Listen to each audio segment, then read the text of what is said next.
और वरुण शादी करके आए थे और दरवाजे पर पूर्णिमा उन दोनों की आरती उतार रही थी।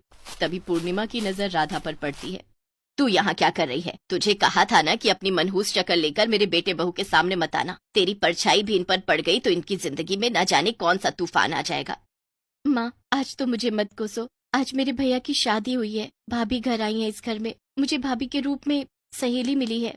अपनी हद में रह राधा। अपनी भाभी को सहेली बनाने की जरूरत नहीं है। वो तेरी बड़ी भाभी है, उसका हर आदेश तुझे मानना होगा। तू उसे सहेली बनाकर अपना काम भी उससे निकलवाना चाहती है? हाँ?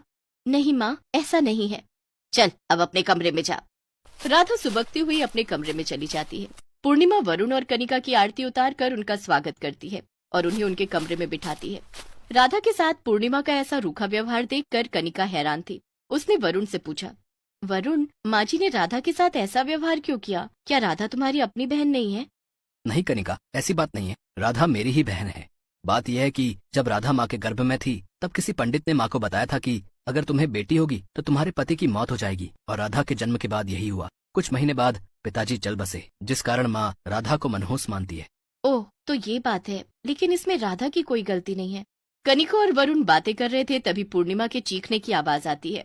वो राधा पर चिल्ला रही थी, तुझे कहा था ना कि जब तक तेरे भैया भाभी ना खा ले तू खाना नहीं खाएगी। अपने भैया भाभी को खिलाने से पहले खुद ही खाने लगी।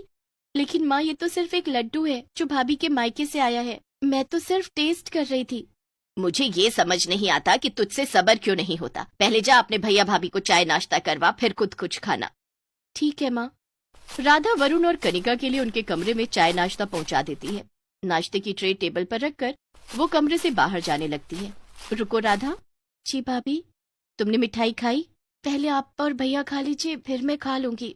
नहीं, हम तीनों साथ मिलकर खाएंगे। आओ मेरे पास बैठो।